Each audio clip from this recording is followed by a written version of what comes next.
वो जैसे ही फाटक के अंदर गए, मुराद और महक तेजी से दौड़ते हुए फाटक की जाने पड़े। जाफर इनके कवर पर था। अंदर जाते ही उनका सामना पोर्च पर खड़े दो बंदूक पर पड़ा, जो फाटक की तरफ देखते हुए बंदूकें तान चुके थे। मुराद ने कोई लम्हा जाया किए बगैर उन पर फायर कर दिया। वो फायर करते हुए तेजी से भागते हुए हवेली के दाखिली दरवाजे के अंदर चले गए। अंदर हलचल मच चुकी थी। सामने सीढ़ी के ऊपर सरदार सिकंदर का बेटा खड़ा था। वो उन्हें देखते ही पीछे हट गया। मुराद जुनूनी अंदाज में सीढ़ियां चढ़ता चला गया। जैसे ही वो सीढ़ियों के सिरे पर पहुंचा, उसने देखा सरदार सिकंदर का बेटा पिस्टल लेकर कमरे से बाहर तेजी से निकला। इससे पहले कि वो फायर करता, मुराद ने इस पर फायर झोंक दिए। फायर की आवाज से हवेली गूंज उठी। सरदार सिकंदर का बेटा चीखता हुआ फर्श पर गिरकर तड़पने लगा। शायद उसके चीखने पर अंदर से हास बहाता एक उधेड़ उम्र औरत बाहर निकली और वो इंतहाई दिलदोज अंदाज में चलाते हुए बोली, हाय मेरा बेटा। ये कहते हुए वो फर्श पर तड़पते हुए बेटे के बदन से लिपट गई। तभी एक जवान लड़की बाहर निकली। उसके साथ ही एक और लड़की बाहर आ गई। बेटे के मरने का दुख क्या होता है अब पता चला? मुराद ने इंतहाई नफरत से कहा तो वो चीखते हुए बोली, खुदा तुझे गारत करे, तूने मेरे बेटे। उसने कहना चाहा तो मुराद ने उस पर फायर कर दिया। वो चीखते हुए गिरी तो लड़कियां उस पर गिर पड़ी। जब मेरी माँ और मेरे बाप को मारा गया तब क्या था? तुमने अपने शौहर को समझाया नहीं था कि जुल्म नहीं करते मजबूर लोगों पर? ये कहते हुए उसने फायर उसके बदन में उतार दिए। तुम में से सिकंदर की बेटी कौन है? महक ने पूछा। मैं, एक लड़की ने कहा तो मुराद ने उसकी तरफ पिस्टल करके यके बाद दीगरे दो फायर कर दिए। दो वो चकरा के गिरी और फर्श पर तड़पने लगी। मुराद ने एक लम्हा उसे देखा और फिर उसकी सहमी हुई बहू से कहा, कह देना सिकंदर से मैंने उसे माफ नहीं किया। उसकी नस्ल खत्म करनी है मैंने, आज नहीं तो कल। ये कहकर वो तेजी से पलटा और सीढ़ियां उतरता चला गया। जाफर दाखिली दरवाजे के पास था। वो जैसे ही उसके पास पहुंचा, जाफर बाहर की जानिब दौड़ पड़ा। उसी वक्त मेहमान खाने की तरफ से गोलियों का एक ब्रस्ट मारा गया। सिर्फ एक लम्हे की ताहीर थी, वरना मुराद और महक उस ब्रस्ट की रेंज में आ जाते। जाफर आगे निकल गया था। मुराद ने रुककर देखा। मेहमान खाने की छत पर दो लोग खड़े थे। वो गौर से देख रहे थे कि किस पर गोली चलाएं। उन्होंने एक दो लम्हे देखा। उनके ख्याल में हमलावर बाहर जा चुके थे। उन्होंने एक ब्रस्ट बाहर वाले फाटक की तरफ मारा। जिस वक्त वो ब्रस्ट मार रहे थे, मुराद और महक ने एक साथ उन पर फायर कर दिए। वो पीछे की जानब लुढ़क गए। वो यकीन से नहीं कह सकते थे कि वो मर गए हैं या सिर्फ जख्मी हुए हैं। उन्हें बस उन चंद लम्हों की मोहलत चाहिए थी। वो दोनों इंतहाई तेजी से बाहर की जानब लपके और फाटक पार कर गए। हवेली से एक बार फिर ब्रस्ट मारा गया, लेकिन वो इस वक्त तक उनकी रेंज से निकल चुके थे। वो हवेली की जानब आने वाली सड़क से हटकर अंधेरे की जानब निकल गए थे। उनके कवर पर आने वाले लोग उनसे जरा पीछे थे। कोई एक फरलांग पर उनकी गाड़ी खड़ी थी। वो इंतहाई उजलत से बैठे और वहां से निकलते चले गए। उन्हें यह अच्छी तरह मालूम था कि सरदार सिकंदर डीएसपी और सियासतदान के साथ मुलाकात के बाद हवेली ही की जानब आ रहा है। वो इसे सरप्राइज देना चाहते थे। वो डेरे पर पहुंच गए तो सीधे जाफर वाले कमरे में पहुंचे। उसने लैपटॉप उठाया, उसे ऑन करते हुए सेलफोन साथ में जोड़ दिया। कुछ ही मिनट के बाद उनकी कॉल सरदार सिकंदर को जा रही थी। फौरन ही कॉल पिक कर ली गई। कौन हो तुम? उसकी रोती हुई गुसीली आवाज उभरी। कहा था ना कि पुलिस से नहीं मिलना, फिर भी मिले। जाफर ने सुकून से कहा तो दूसरी तरफ से वो फट पड़ा। वो गलीज गालियां बकने लगा। तभी जाफर ने उसे याद दिलाते हुए कहा, अपना मुंह बंद कर, अभी तेरा एक बेटा मेरे पास है। ये कहते ही जैसे दूसरी तरफ सांप सूंघ गया। काफी देर बाद सरदार की मरी हुई आवाज आई, क्या चाहते हो तुम? उसने ये पूछा ही था कि मुराद ने फोन को करीब करते हुए नफरत भरे लहजे में कहा, किसी एक खानदान का कत्ल हो जाए, मतलब सारे मार दें तो कितना दुख होता है। अंदाजा हो रहा है तुम्हें? कौन हो तुम? उसे चौंकते हुए पूछा। बहुत याद करोगे, इतना याद करोगे कि मर जाने की दुआएं करोगे अपने लिए। मैं ऐसा वक्त ले आया हूं तुम पर, मुराद ने तलही से कहा। بولو کون ہو تم، پلیز بولو، بتاؤ، اسے منت بھرے انداز میں کہا۔ بتاؤں گا، ابھی تیرے بیٹے کا حساب کرنا ہے، ابھی تو تجھے صرف ہلکی سی سزا دی ہے، بیٹا چاہیے کہ نہیں؟ مراد نے پوچھا۔ نہیں، خدا کے لیے اسے کچھ مت کہنا، جو کہو گے وہی کروں گا۔ تو اب پھر چند دن انتظار کرو، پھر بات کرتے ہیں، ابھی اپنے مردے دفنا لو، مراد نے کہا اور فون بند کر دیا۔ وہ ہیلو ہیلو کرتا رہ گیا، لیکن مراد نے کال بند کر دی۔ یار مجھے ایک بات کی سمجھ نہیں آئی، یہ تو سردار کو چھوڑ دیا، اس کی بہو کو بھی کچھ نہیں کہا، یہ سمجھ نہیں آیا۔ جعفر نے پوچھا۔ سردار کو میں نے اس لیے چھوڑا ہے کہ وہ لمحہ لمحہ اپنی موت مرے، اسے یہ دکھ ہو کہ کسی کو مارنے میں اور اپنا کوئی مرنے میں کتنا فرق ہوتا ہے، اسے ہر لمحہ یہ یاد رہے کہ ظلم ہوتا ہے تو کیسا محسوس ہوتا ہے۔ اس کی بہو کا کوئی قصور نہیں تھا اور وہ ایک چھوٹے بچے کی ماں تھی۔ یہ ظلم ہے، اس نے میرا کوئی نقصان نہیں کیا۔ ہاں، میں سردار کو ماروں گا، یہ میرا وعدہ ہے۔ اگر اس نے خودکشی نہ کی تو اسے مرنا میرے ہی ہاتھوں میں ہے۔ اور اس کا بیٹا جو ہم نے بھیج دیا ہے وہ؟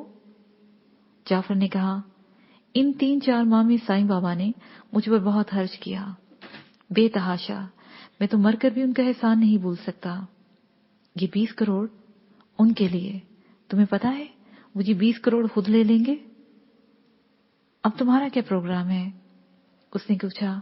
آج اور ابھی واپسی کے لیے نکلوں گا، اس سے پہلے کہ پورا علاقہ گھیر لیا جائے، اگر سائیں بابا تک پہنچ گیا تو، ورنہ جیسے رب جانے۔ اسے مسکراتے ہوئے کہا، نہیں، میں تجھے خود یہاں سے نکال کر آؤں گا، کہیں تو واپس ہی نہ آ جاؤ۔ یہ کہتے ہوئے جعفر نے کہکا لگا دیا۔ نیا پیراگراف۔ سپہر کا وقت تھا، نرم دھوپ میں پھیلی ہوئی تھی۔ وسو چاچا اپنی کشتی میں اونگ رہا تھا، وہ اس کے قریب جا پہنچے تو اس نے آنکھیں کھول دی۔ پہلے مہک بیٹھی اور پھر مراد بیٹھتے ہوئے بولا، چل بھی چاچا، پار لگا دے۔ وہ کشتی کھیتا ہوا چل پڑا۔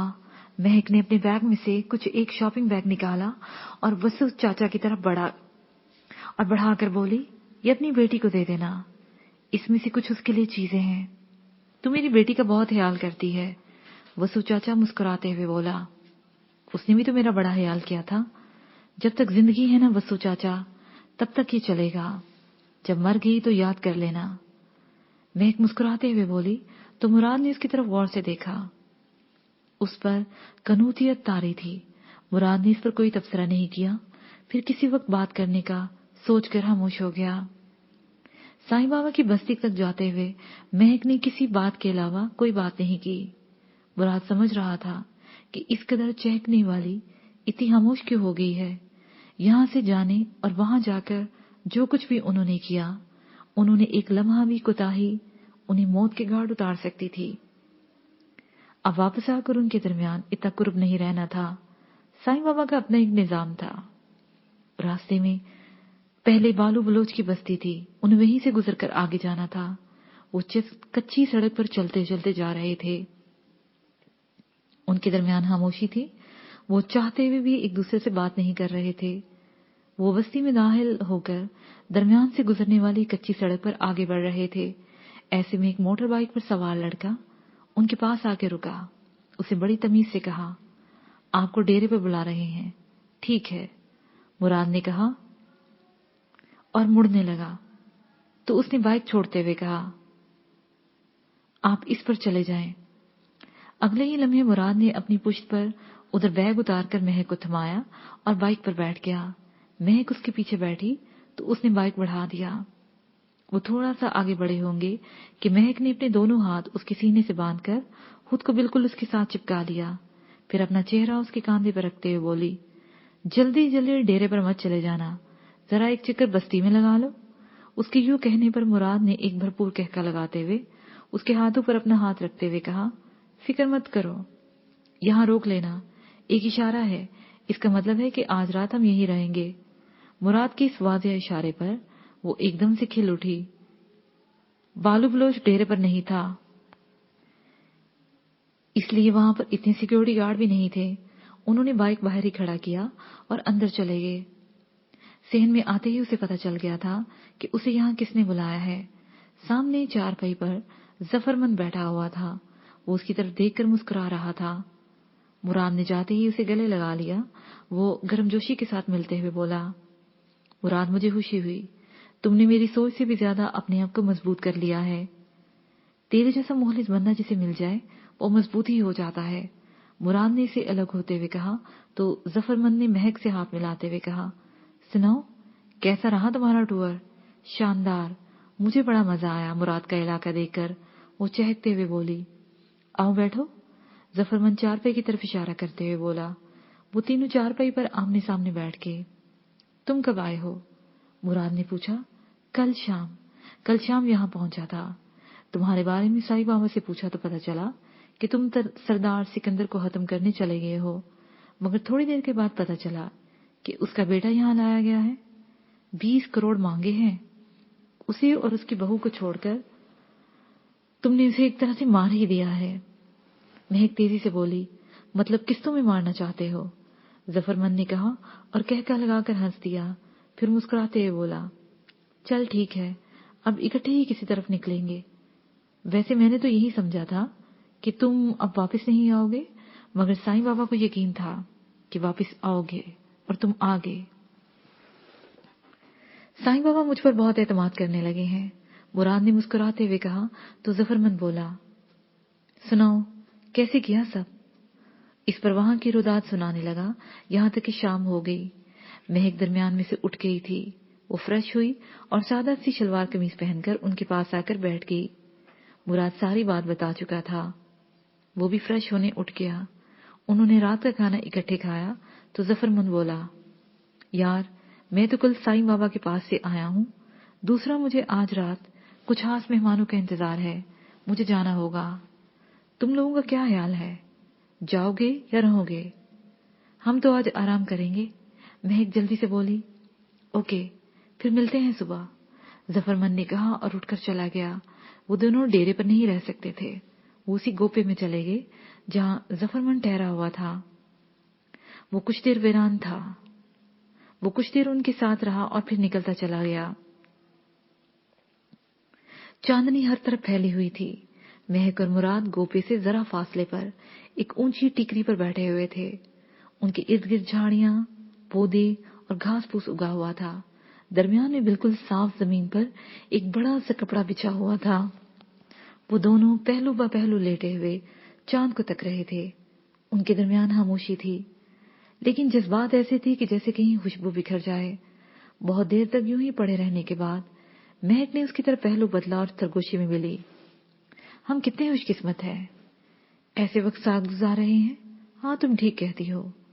वो लोग जिनके साथ मौत हर वक्त रहती है, उन्हें अगर सुकून के लिए चंद लम्हे मुयस्सर आ जाए तो यही गनीमत है।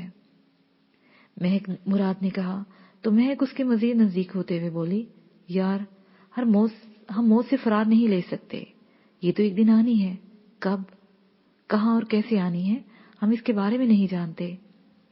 जिस चीज के बारे में हम जानते ही नहीं और जो होने वाली है, तो उसका खौफ पहले ही क्यों तारी करना? ये बात भी तुम ठीक कह रही हो, उसने इतराफ किया। तो फिर जो लम्हे हमारी दस्तरस में हैं, उन्हीं से अपनी होशियां खुद हासिल कर ली जाएं। देखो, हमारे इर्द गिर्द कितनी खामोशी है। देखो, चांदनी कितनी जादुई लग रही है। मैं हूं, तुम हो, और ये सारे मंजर हमारे साथ हैं। ये कहते हुए उसकी गर्म सांसें मुराद की गर्दन पर फैलने लगी। मुराद अपना हाथ उसके खुले गए सुएं में फेरने लगा। वो दोनों आपस में पेवस्त होने लगे। चांदनी मजीद जादुई हो गई थी। रात का आखिरी पहर था। वो उस ऊंची टिकरी पर लेटे हुए थे। महक मदहोश पड़ी सो रही थी। मुराद की आंख खुल गई थी। वो सोच रहा था कि अब वापस कोपे में जाया जाए। इसी दौरान उसने बालू बलोच की बस्ती से काफी दूर किसी गाड़ी की हेडलाइट्स देखी। बिलाशुबा वो दरिया किनारे की तरफ से बस्ती की तरफ जा रही थी। वो गाड़ी को देखता रहा यहां तक कि वो बस्ती में दाखिल हो गई। फिर किसी जगह रुकी तो उसकी हेडलाइट्स बंद हो गई। मुराद कुछ देर वहीं लेटा रहा। फिर महक को जगाने लगा ताकि वापस गोपे में जाया जा सके। उस वक्त सूरज चढ़ आया था। जब मुराद और महक नहा धोकर तैयार हो चुके थे, उन्होंने कपड़े बदल लिए थे और नाश्ते के इंतजार में थे। اس کے بعد انہوں نے سائیں بابا کی بستی میں جانا تھا۔ مہک نے بیگ تیار کر کے رکھے تھے کہ ایک نوجوان نے آ کر کہا کہ بالو بلوچ کے ڈیرے پر ظفرمند انہیں بلا رہا ہے۔ وہ دونوں بیگ اٹھا کر اس کے ساتھ چل دیے۔ ڈیرے کے برآمدے میں ظفرمند کے ساتھ شتی بیٹھی ہوئی تھی۔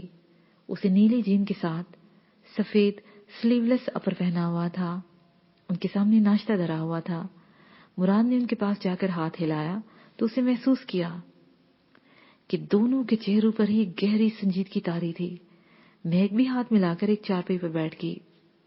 تب انہیں پتہ چلا کہ شتی رات کی آئی تھی۔ ان کے درمیان خاموشی طاری تھی۔ اس کھردرے سے ماحول میں انہوں نے ناشتہ کیا۔ جب انہوں نے اپنے سامنے سے برتن اٹھا لیے تو مراد نے پوچھا کہ تم دونوں اتنے سنجیدہ کیوں ہو؟ کچھ نہیں، تم اپنا پروگرام بتاؤ، ظفرمند نے ہولے سے پوچھا۔ میرا تو کوئی پروگرام نہیں، بس سائیں بابا کی بستی جانا ہے، مراد نے کہا تو وہ سوچتے ہوئے بولا، وہاں کوئی کام تو نہیں ہے؟ نہیں، شاید وہاں جا کر کوئی کام ذمہ لگا دیا جائے، اسے کاندھے اچکاتے ہوئے کہا تو وہ تیزی سے بولا، ٹھیک ہے، اور پھر چلیں سائیں بابا کے پاس۔ کچھ دیر کے بعد وہ چاروں ایک کار میں بیٹھے ہوئے سائیں بابا کی طرف جا رہے تھے۔ سائیں بابا اپنے کچے مکان میں بیٹھے ہوئے تھے۔ وہ چاروں ان کے سامنے بیٹھے ہوئے تھے۔ کچھ دیر حال احوال کے بعد ظفرمند نے کہا، اگر آپ کی اجازت ہو تو میں اب مراد کو اپنے ساتھ لے جاؤں؟ ہاں، اگر یہ جانا چاہتا ہے تو چلا جائے، سائیں بابا نے گمبھیر لہجے میں مراد کے چہرے پر دیکھتے ہوئے کہا۔ آپ جب چاہیں گے، یہ کہیں بھی ہوگا تو ظفرمند نے کہنا چاہا تو سائیں بابا نے اسے ہاتھ کے اشارے سے روکتے ہوئے کہا، جو مجھ سے محبت کرتا ہے اور جس کے خون میں غیرت ہوتی ہے وہ مجھ سے الگ نہیں ہو سکتا، اور مراد نے تو بالو بلوچ کو اور یہاں کے لوگوں کو ایک ہی ہلے میں بہت کچھ دیا، 30 کروڑ دے دیے ہیں اس نے۔ سائیں بابا نے سنجیدگی سے کہا، مطلب سردار سکندر نے بھی دے دیے ہیں؟ مراد نے پوچھا۔ ہاں، اس نے 20 کے 20 دیے۔ وہ چاہتا تھا اس کا بیٹا اپنی ماں، بھائی اور بہن کا آخری دیدار کر لے۔ سائیں بابا نے عام سے لہجے میں کہا، ٹھیک ہے سائیں بابا، ہم چلتے ہیں۔ ظفرمند نے اٹھتے ہوئے کہا تو مراد کی نگاہ مہک پر پڑی۔ اس کے چہرے پر انتہا درجے کی اداسی طاری تھی۔ یہی وہ لمحہ تھا جس میں اگر وہ کمزور پڑ جاتا تو شاید اسے اپنے آپ پر اعتماد بھی نہ رہتا۔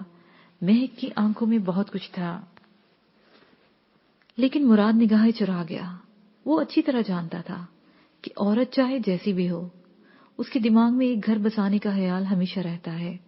یہ الگ بات ہے کہ وقت اور قسمت اس کی یہ خواہش پوری ہونے دیں یا نہ ہونے دیں۔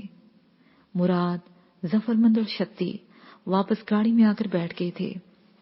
مراد نے ایک نگاہ بستی پر ڈالی جہاں سے اس نے ایک نئی زندگی لی تھی، پھر ایک طویل سانس لے کر رہ گیا۔ وہ تینوں خاموش تھے۔ وہ بالو بلوچ کی بستی میں نہیں رکے بلکہ سیدھے دریا کنارے چلے گئے۔ وہ وسو چاچا کی کشتی میں دریا عبور کر گئے۔ نیا پیراگراف۔ ظفرمند 4 وہیل بگائی لیے جا رہا تھا۔ اس کے ساتھ شتی بیٹھی ہوئی تھی۔ پچھلی نشست پر مراد پھیل کر بیٹھا ہوا تھا۔ کچے راستوں سے نکل کر جیسے ہی وہ ہائی وے پر آئے، شتی نے اپنا سیل فون نکالا اور نمبر پش کر کے رابطے کا انتظار کرنے لگی۔ اسے اسپیکر آن کر دیا تھا۔ بیل جا رہی تھی۔ کچھ ہی دیر بعد رابطہ ہو جانے پر بولی، کیا صورتحال ہے؟ پتا تو چل گیا ہے کہ وہ کہاں ہے، لیکن اسے وہاں سے نکالنا بہت مشکل لگ رہا ہے، کسی مرد نے بتایا۔ جس پر ظفرمند نے پوچھا، کیا مشکل ہے؟ اسے جس جگہ پر رکھا گیا ہے وہاں پر اٹیک کی صورت میں ہمیں کافی سارے لوگ چاہیے۔ دوسری طرف سے کہا گیا، میں آ رہا ہوں، دوپہر تک پہنچ جاؤں گا، میرے آنے تک پھر سے کنفرم کر لو کہ وہ وہیں پر ہے، کسی دوسری جگہ پر تو نہیں۔ دوسرا، تم لوگ ممکن حد تک کیا پلان کرتے ہو، باقی میں آ کر دیکھتا ہوں۔ اوکے، دوسری طرف سے کہا گیا تو شتی نے فون بند کر دیا۔ تو مراد نے پوچھا، یہ کیا گیم ہے؟ کوئی گیم نہیں، ایک آدمی کو سرحد پار سے ادھر لایا گیا ہے۔ لانے والے اسمگلر ہیں، لیکن جس کے لیے اٹھا کر لائے ہیں وہ غلط آدمی ہے، اس کے کچھ دوسرے مقاصد ہے۔ وہ بندہ ان لوگوں نے نکالنا ہے۔ ظفرمند نے سوچتے ہوئے انداز میں کہا تو مراد نے پوچھا، मैं समझा नहीं। जब हम अपने ठिकाने पर पहुंचेंगे तो सब पता चल जाएगा, उसने जवाब दिया और लाशौरी तौर पर रफ्तार तेज कर दी। मुराद ने कांधे अचकाए और सीट से टेक लगाकर सोने की कोशिश करने लगा। ये कोशिश बराबर साबित हुई और वो नींद में खो गया। उसकी जब आंख खुली तो वो एक शहर में से गुजर रहे थे। वो अंगड़ाई लेकर सीधा हुआ तो जफरमंद ने हंसते हुए पूछा, लगता है रात सोए नहीं हो? हाँ, जिस वक्त मेरा ख्याल छत्ती आई थी उस वक्त तुम, मैं और महक जाग रहे थे। मुराद ने साफ कह दिया। वैसे महक अच्छी लड़की है, शती ने तबसरा किया, लेकिन अभी तक उसकी आंखों में घर बसाने के सपने हैं। मुराद ने अपना तजजिया दिया। तो बसा लो घर उसके साथ, शती ने हंसते हुए कहा। अब शायद घर न बस सके, मुराद ने हसरत से कहा, जिस पर जफरमंद ने कोई बात नहीं कही, लेकिन उसके चेहरे पर संजीदगी कुछ ज्यादा बढ़ गई थी। उनके दरमियान खामोशी फिर से आन ठहरी, यहां तक कि वो शहर पार कर गए। जुनूब की जानब बढ़ते हुए कुछ ही देर में सहराई इलाका शुरू हो गया। एक पतली सी स्याह तारकोल की सड़क पर वो चलते चले जा रहे थे, यहां तक कि एक जगह पर जफरमंद ने 4 व्हील की रफ्तार कम कर दी और फिर मशरक की जानब एक कच्ची सड़क पर उतर गया। थोड़ा सा सफर करने के बाद उन्हें मट्टी से बनी ऊंची ऊंची 4 दीवारी दिखाई दी। सिया लकड़ी का एक बड़ा फाटक दूर ही से दिखाई दे रहा था। वो फाटक तक पहुंचे तो उनके रुकते ही वो फाटक खुल गया। वो 4 व्हील लिए अंदर चले गए। 4 व्हील में बैठे मुराद ने कहा, वो 4 दीवारी कम से कम 20 से 25 एकड़ मुहित थी। सामने काफी सारे कच्चे कमरे बने हुए थे। इस 4 दीवारी के अंदर एक बड़ा सारा रेवड़ भी था। कहीं कुछ जगह काश भी की होती थी, कहीं सारे दरख्त थे। वहां जिंदगी का एहसास होने के बावजूद बहुत कम लोग दिखाई देते थे। जैसे 2 बंदे फाटक के पास थे, 2-3 रेवड़ के पास बैठे हुए थे। एक शख्स एक दरख्त के नीचे चारपाई पर बैठा हुआ था। इसके अलावा दूर दूर तक कोई बंदा दिखाई नहीं दे रहा था। सिर्फ एक जगह से अंदाजा लगाया जा सकता था कि यहाँ बहुत सारे लोग हो सकते हैं। वो उस वक्त पता चला जब एक बड़े से छप्पर के नीचे उन्होंने अपनी 4 व्हील खड़ी की। वहां पहले ही काफी मुख्तलिफ मॉडल्स की गाड़ियां खड़ी थीं। मुराद के कई जहन में कई सवाल उठे, मगर वो खामोश रहा। वो तीनों चलते हुए कच्चे कमरे में आ गए। वहां कुछ लोग बैठे हुए थे। वो जफरमंद को देखते ही खड़े हो गए। उसने सबको सलाम किया और आगे बढ़ गया। दूसरे कमरे में मेज कुर्सियां पड़ी हुई थी। कुछ लोग बैठे ताश खेल रहे थे। वो भी जफरमंद को देखते ही उठ गए। वो भी इन्हें सलाम करके आगे बढ़ा तो अगले कमरे में कई सारे लोग कंप्यूटर स्क्रीन पर निगाहें जमाए बैठे दिखाई दे रहे थे। मुराद का तजस्सुस बर्दाश्त से बाहर हो गया। ये इसके लिए किसी नए जहान से कम नहीं था। वो एक शख्स के पास जाकर बैठा तो वो कंप्यूटर स्क्रीन पर देखकर तेज से बताने लगा, ये यहाँ पर है। जिस बंदे को लाया गया है वो जख्मी है। ये मालूम नहीं हो सका वो पहले से जख्मी था या। ये कहते हुए उसने बात अधूरी छोड़ दी। जफरमंद चल नमदे सोचता रहा, फिर बोला, बात हुई है नजर मलिक से? हाँ हुई है, वो जख्मी वही है, उसने बताया। डॉक्टर का बंदोबस्त किया है? जफरमंद ने पूछा। वो बस करीब ही पहुंचने वाला है, उसने बताया। तो जफरमंद टहलने लगा। जैसे ही डॉक्टर आया वो चारों वहां से निकल पड़े। तकरीबन 1 घंटा चलते रहने के बाद वो सहरा के एक ऐसे इलाके में आ गए जहां रेत कम थी। एक तरफ कच्ची बस्ती थी जिसे जरा हटकर एक बड़ी सारी 4 दीवारें थी। यही उनकी मंजिल थी। वो 4 दीवारी तक पहुंच गए। वो इतनी ज्यादा बड़ी जगह नहीं थी, यहां से ज्यादा 2-4 एकड़ ही रही होगी। वहां ज्यादा लोग नहीं थे। मुराद ये ख्याल कर रहा था कि ये जफरमंद को क्या सोची थी, वो क्या सोचकर यहां तक आ पहुंचा था। जफरमंद ने एक जगह 4 व्हील खड़ी की और नीचे उतर आया। उसके साथ ही बाकी भी उतर गए। एक कमरे में एक शख्स ने झांका, फिर पलट गया। जफरमंद आगे ही बढ़ता गया। एक लंबे से कच्चे कमरे में चारपाई पर कुछ लोग बैठे हुए थे। उनमें से एक लंबा सा सेहतमंद नौजवान जिसे सिंधी टोपी पहनी हुई थी और जिसके पास एक गन भी थी, उस पर मोतियों की लड़ी लगी हुई थी, वो उठा और उसने जफरमंद से हाथ मिलाया। तो उसने कहा, मलिक। کہاں ہے وہ بندہ؟ میں یہ ڈاکٹر ساتھ لایا ہوں، ادھر ہے، اسے کافی حد تک خوفزدہ لہجے میں ایک جانب اشارہ کرتے ہوئے کہا تو وہ ڈاکٹر کو لے کر اس جانب بڑھ گئے۔ وہ کمرے میں داخل ہوئے تو ایک سکھ نوجوان چارپائی پر بے ہوش پڑا تھا۔ اسے گہرے نیلے رنگ کی پگڑی پہنی ہوئی تھی جس پر خون لگا ہوا تھا۔ اس کا منہ ذرا سا کھلا ہوا تھا، داڑھی اور مونچھیں خون میں بھیگی ہوئی تھی، اس کے کپڑوں پر بھی جا بجا خون لگا ہوا تھا۔ ڈاکٹر نے جاتے ہی اس کی نبض ٹٹولی اور زیر لب کہا، بندہ تو زندہ ہے، جلدی سے پانی لاؤ۔ ڈاکٹر کے لفظ ابھی اس کے منہ میں ہی تھے کہ مراد کی گردن پر ٹھنڈی نال آ لگی۔ اس نے کنکھیوں سے دیکھا تو ظفرمند کے پیچھے بھی ایک بندہ پسٹل اس کے سر پر رکھے ہوئے تھا۔ یہی حال شتی کا تھا، اس کے سر پر بھی پسٹل رکھا ہوا تھا، انہیں گھیر لیا گیا تھا۔ نیا پیراگراف۔ کہاں ہے ظفرمند؟ وہ وہاں سے کیوں ہے ملا؟ بے اختیار میرے منہ سے نکلا، کہ آپ جانتے ہیں اسے؟ مراد حسن حیرت سے پوچھا۔ میں نے جو پوچھا ہے وہ بتاؤ، میں نے تیزی سے پوچھا۔ ہمیں اس وقت الگ کر دیا گیا تھا جس وقت ہمارے سر پر پسٹل رکھا ہوا تھا۔ ظفرمند نے پیچھے مڑ کر دیکھنا چاہا، تبھی حملہ آوروں نے اس کے سر پر پسٹل سے وار کیا۔ وہ ذرا لڑکھڑایا تو اسے چند لوگوں نے پکڑا اور باہر کی جانب لے گئے۔ میں نے پھر انہیں دیکھا، لیکن کیا؟ میں نے پوچھا۔ شتی کا خیال تھا کہ اسے یہ لوگ ماریں گے نہیں بلکہ اس کا استعمال کریں گے۔ اس نے بتایا۔ کون تھے وہ لوگ؟ میں نے پوچھا۔ وہ وسان شاہ کے لوگ بہرحال نہیں تھے، کیونکہ ہمیں وہیں چھوڑ دیا گیا تھا۔ کچھ دیر بعد ہمیں پانی پلایا گیا، اس میں کچھ تھا، ہم بے ہوش ہو گئے۔ وہاں سے ہمیں کہاں لے جایا گیا یہ پتہ نہیں تھا، ہماری آنکھ تہانے میں کھلی تھی۔ مراد حسن نے بتایا۔ مطلب تم لوگوں کے ساتھ دھوکا ہوا؟ اگر وہ وسان شاہ کی کارروائی نہیں تھی تو دوسرا کون ہو سکتا ہے؟